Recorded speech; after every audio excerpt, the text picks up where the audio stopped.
Hello, സാവസ് cook ബുക്കിലേക്ക് എല്ലാവർക്കും സ്വാഗതം. ഇന്നൊരു നോൺ വെജ് വിഭവമായിട്ടാണ് വന്നിട്ടുള്ളത്. ചിക്കൻ്റെയാണ്.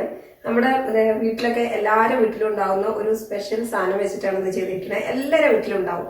അപ്പോൾ അതൊന്ന് കണ്ടു നോക്കുക. ഞാൻ ഇപ്പോൾ പറയുന്നില്ല, അത് സസ്പെൻസ് ആയിട്ട് നിന്നോട്ടെ.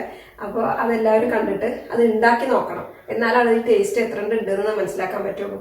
അപ്പം അതൊന്ന് ഉണ്ടാക്കി നോക്കിയിട്ട് എന്നോട് ഇത് പറയണം, എങ്ങനെയുണ്ട് എന്നുള്ളതൊന്ന് പറയണം. പിന്നെ ഞാനിപ്പോൾ കുറേ ദിവസമായിട്ട് ഞാൻ പറയാറില്ല. എൻ്റെ ചാനലും അതേപോലെ യൂട്യൂബ് ചാനൽ സാവസ് കുക്ക് ബുക്ക് എല്ലാവരും ഒന്ന് കണ്ടു നോക്കുക. കണ്ടിട്ട് ഇഷ്ടപ്പെടുകയാണെങ്കിൽ ഒന്ന് ലൈക്ക് ചെയ്യുക, അതിൻ്റെ അടുത്തുള്ള ബെല്ലൈക്കൺ അമർത്തുക, സബ്സ്ക്രൈബ് ചെയ്യാൻ മറക്കരുത്. മനസ്സിലായില്ല? അപ്പോൾ ഇനി നമുക്കിത് എങ്ങനെ ഉണ്ടാക്കണം നോക്കാം. ചിക്കൻ്റെ സ്പെഷ്യൽ റെസിപ്പിയാണ്. നമ്മളൊരു കറിവേപ്പിലയാണ് ഇതിൽ മെയിൻ ഇൻഗ്രീഡിയൻറ്റ്. അത് വെച്ചിട്ടൊരു ചിക്കൻ കറിയാണ് ഉണ്ടാക്കാൻ പോകുന്നത്. അപ്പോൾ അതിന് വേണ്ടിയിട്ട് ആദ്യം ആവശ്യമുള്ളത് ഒരു 2 കപ്പ്. ഈ ഒരു കപ്പിന് 2 കപ്പാണ് ഞാൻ ഇപ്പോൾ എടുത്തിട്ടുള്ളത് കറിവേപ്പില. പിന്നെ കുറച്ച് വെളുത്തുള്ളി, ഇഞ്ചി, അതായത് ഒരു 7-8 അല്ലി വെളുത്തുള്ളിയും ഒരു ഇത്ര പോകുന്നൊരു പീസ് ഇഞ്ചിയും കൂടിയും ചതച്ചതാണ്. പിന്നെ 2 തക്കാളി, 2 പച്ചമുളക്. പച്ചമുളകൊക്കെ എരിവ് കുറവാണെങ്കിൽ കൂടുതൽ എടുക്കാം കേട്ടോ. പിന്നെ ഇത് ഡെക്കറേഷന് വേണ്ടിയിട്ട് ഉള്ള കറിവേപ്പിലയാണ്. പിന്നെ 1 കപ്പ് തേങ്ങാക്കൊത്ത് എടുത്തിട്ടുണ്ട്. പിന്നെ കുരുമുളക് പൊടി, പിന്നെ പെരിഞ്ജീരകം, ഉപ്പ്, ഗരം മസാലപ്പൊടി. 1 കിലോ ചിക്കനാണ്. അത് നമ്മൾ മസാല തേച്ച് വെച്ചിരിക്കുകയാണ്. ആ ചിക്കന് വളരെ കുഞ്ഞ് പീസുകളായിട്ട് നമ്മൾ മുറിച്ചിട്ടുണ്ട്. എല്ലാ കറി ഉണ്ടാക്കുമ്പോഴും നമ്മൾ ചെറിയ പീസായിട്ട് മുറിക്കണമായിരിക്കും എപ്പോഴും നല്ലത്. എന്നാലാണ് മസാലയൊക്കെ അതിലേക്ക് നന്നായിട്ട് പിടിക്കുള്ളൂ. അപ്പം ഇതിൽ നമ്മൾ തേച്ച് വെച്ചിരിക്കുന്നത് കുരുമുളക് കുറച്ച്, അങ്ങനെ കണക്ക് പറയാനൊന്നുമില്ല, ലേശം അങ്ങനെ ഇട്ടിരിക്കുകയാണ്. ഉപ്പ് കുറച്ചിട്ടിട്ടുണ്ട്, അതേപോലെ മഞ്ഞൾപ്പൊടി ലേശിട്ടിട്ടുണ്ട്. പിന്നെ കുറച്ച് നാരങ്ങ പിഴിഞ്ഞൊഴിച്ചിട്ടുണ്ട്. അതങ്ങനെ തേച്ച് വെച്ചിട്ട് ഇപ്പോൾ ഒരു അരമണിക്കൂറായി. അതാണ് അത്. അപ്പം ഇനി നമുക്ക് ആദ്യം തന്നെ ഇതൊന്ന് ഫ്രൈ ചെയ്യാം. അപ്പോൾ നമുക്ക് ആദ്യം തന്നെ ഈ കറിവേപ്പില ഒന്ന് വറുത്തെടുക്കണം. വറുത്തെടുക്കുക എന്ന് പറഞ്ഞു കഴിഞ്ഞാൽ നന്നായിട്ട് ഇങ്ങനെ ഇതൊന്ന് പൊടിക്കണം ചൂടാക്കിയിട്ട്. അപ്പോൾ അതിന് വേണ്ടിയിട്ട് വെറുതെ എണ്ണ ഒഴിക്കാണ്ട് ഞാൻ ഇതൊന്ന് ആദ്യം ഇട്ടിരുന്നു കേട്ടോ. ഒന്ന് ചട്ടിയിലേക്ക് ഇട്ടു ആദ്യം. അപ്പോൾ ഈ വീഡിയോ ഓൺ ആയിട്ടുണ്ടായിരുന്നില്ല, അപ്പോൾ അതുകൊണ്ടാണ് ഇതിങ്ങനെ കറുത്തു പോയത്. ഫ്രഷ് തന്നെയാണ്. അപ്പോൾ ഇത് ഇനി നന്നായിട്ടൊന്ന് ഇങ്ങനെ മുരിഞ്ഞ പോലെ എടുക്കണം. അപ്പോൾ അതാ ഇതിങ്ങനെ നന്നായിട്ട് ഇതായിട്ടുണ്ട്. ഇനി ഇതിനെ പൊടിച്ചാൽ മതി കേട്ടോ. ഇതിങ്ങനെ പൊടി എടുക്കാൻ വേണ്ടിയിട്ടാണ് ഇതിങ്ങനെ പൊടിയണ ഈ രീതിയിലാക്കണം. ഇത് മാറ്റാം. ഇപ്പം അത് പൊടിച്ചെടുത്തു. ഇനി നമ്മൾ വറുക്കാൻ പോണത് എണ്ണ കുറച്ച് ഒഴിക്കുക. എന്നിട്ട് ഈ കറിവേപ്പിലേനെ നമ്മൾ ഒന്ന് ജസ്റ്റ് എണ്ണയിൽ വഴറ്റിയെടുക്കുക. അത് ഡെക്കറേഷന് വേണ്ടിയിട്ടുള്ളതാണ്. ലേശം എണ്ണ ഒഴിക്കുക. വെളിച്ചെണ്ണ തന്നെ ഒഴിക്കണം. ഒരു 2 ടേബിൾ സ്പൂൺ ഒഴിക്കുക. ഒന്ന് ചൂടായി കഴിഞ്ഞാൽ അതിലേക്ക് നമുക്ക് ഈ കറിവേപ്പിലേനെ ഇടാം. അത് ചൂടായിട്ടുണ്ട്. നമുക്ക് ഇതിങ്ങനെ ഇത്രയും ഇതാകുമ്പോൾ നമുക്കത് മാറ്റാം. അപ്പോൾ ഞാനിതൊന്ന് മാറ്റിയിട്ടുണ്ട്. ഇത് വെറുതെ ജസ്റ്റ് നമ്മൾ ആയതിനു ശേഷം ഡെക്കറേറ്റ് ചെയ്യാൻ വേണ്ടിയിട്ടാണ്. അത് ആദ്യം തന്നെ എടുത്തു വെച്ചു എന്ന് മാത്രം. ഇനി നമുക്ക് ഇതിലേക്ക് കുറച്ചുകൂടി വെളിച്ചെണ്ണ ഒഴിക്കാം. വലിയ സവാളയും കൂടി ഇതിലേക്ക് വേണം. അങ്ങനെ കുഞ്ഞതായിട്ട് അരിഞ്ഞു വെച്ചതാണ്. അപ്പോൾ ഇനി നമുക്ക് എണ്ണ ഇതിലേക്ക് ഒഴിച്ചിട്ടുണ്ട് ചട്ടിയിലേക്ക്. അതിലേക്ക് നമ്മൾ 2 സവാള അരിഞ്ഞതാണ് അതിലേക്ക് ഇടണം. ഉപ്പിടുമ്പോൾ ഒന്ന് സൂക്ഷിച്ചിട്ട് വേണം ഇടാൻ. ഈ ഇതിലേക്കുള്ളത് മാത്രം ഇട്ടാൽ മതി. ലേശം അര ടീസ്പൂൺ ഇതിലേക്ക് വെളുത്തുള്ളിയും ഇഞ്ചിയും ചതച്ച് വെച്ചത്. 2 പച്ചമുളക് ഇങ്ങനെ കീറിയിടുക. ഇത് മുറിച്ചാലും കുഴപ്പമില്ല. ഇത് അത്യാവശ്യം എരിവുള്ളതാണ്. 1 മതിയോ എന്ന് ഞാൻ വിചാരിക്കുന്നുണ്ട്. 1 മതിയാവും. ഭയങ്കര എരിവുണ്ട്. ഞാൻ 1 എടുക്കുന്നുള്ളൂ കേട്ടോ. നിങ്ങൾ എരിവ് അനുസരിച്ചിട്ട് എടുക്കുക. ഞാൻ ഇന്ന് രാവിലെ ഉണ്ടാക്കി കറിയോ 2 മുളക് ഇട്ടപ്പോൾ എരിഞ്ഞ് ഓരോരുത്തർ കരയുണ്ടായിരുന്നു. അപ്പോൾ അതുകൊണ്ട് ഇതിലേക്ക് 1 ഇടുന്നു. ഇനി അതേപോലെ ഇതിലേക്ക് തേങ്ങാക്കൊത്തും കൂടി ഇടാം.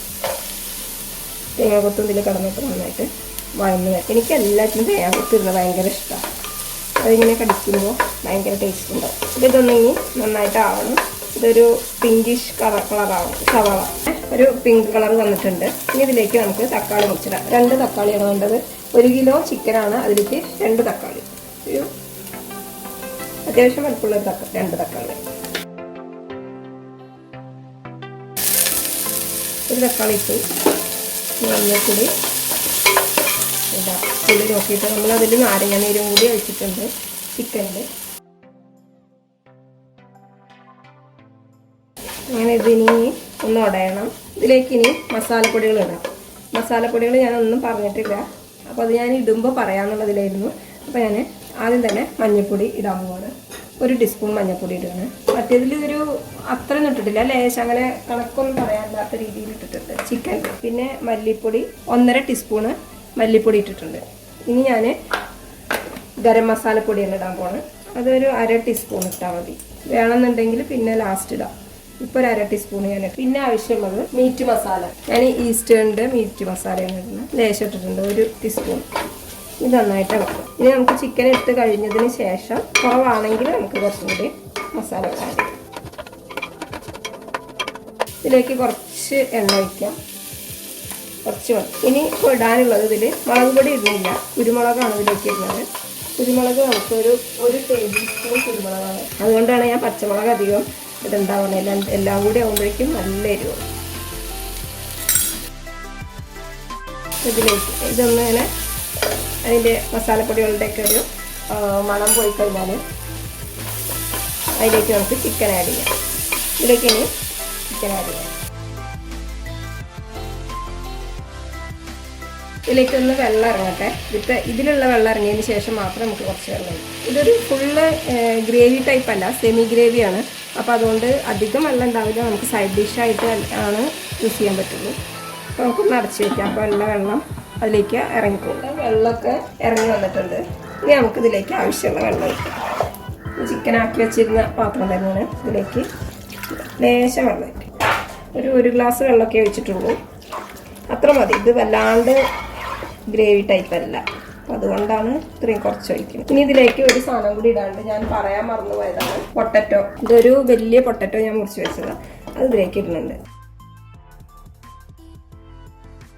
അതേപോലെ ഇതിലേക്ക് നമ്മൾ കറിവേപ്പില വറുത്തിട്ട് പൊടിച്ചല്ലോ, ആ പൊടി അത് ഞാൻ കുറച്ച് ഇടുന്നുണ്ട്.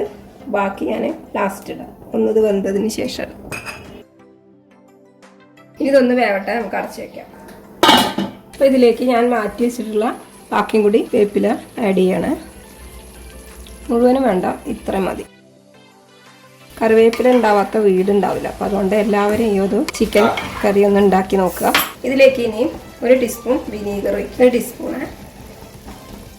അതിൻ്റെ പുളി ഒന്ന് കോമ്പൻസേറ്റ് ചെയ്യാൻ വേണ്ടിയിട്ടാണ്. ഇത് നന്നായിട്ട് ഇളക്കുക. ഇപ്പോൾ ഇതാവാനായിക്കൊണ്ടിരിക്കുകയാണ് കേട്ടോ. ഇനി ഒന്നും കൂടി ഒരു 5 മിനിറ്റും കൂടി അടച്ച് വെച്ചിട്ട് ഒന്ന് വേവിച്ച് കഴിഞ്ഞാൽ സംഭവം റെഡിയാണ്. അപ്പോൾ നമ്മുടെ ചിക്കൻ റെഡിയാക്കിയാണ്. ഇത് സ്പെഷ്യൽ ഒരു ചിക്കനാണ് കേട്ടോ. എല്ലാവരും ഉണ്ടാക്കി നോക്കണം, എനിക്കത് മാത്രമേ പറയാനുള്ളൂ. ഇനി ലാസ്റ്റ് നമ്മൾ എന്താ ചെയ്യുന്നത് വെച്ചാൽ കുറച്ച് വെളിച്ചെണ്ണ അതിൻ്റെ മുകളിൽ കൂടെ ഒന്ന് ഒഴിക്കണം. എണ്ണ കൂടുതൽ നല്ലതല്ലെങ്കിലും എന്താ പറയുക, ഇങ്ങനത്തെയൊക്കെ സംഭവങ്ങൾ ഉണ്ടാക്കുക നമ്മളൊന്ന് കണ്ണ് ചെയ്യണം, എന്നാലേ ടേസ്റ്റ് ഉണ്ടാവുള്ളൂ. ഇനി ഇതൊന്ന് ഇളക്കുക. ഞാൻ ഓഫാക്കാൻ പോവാണ്. അപ്പോൾ ഒന്ന് ആയിരിക്കുകയാണ്. ഇനി ഞാൻ ഓഫാക്കുകയാണ്.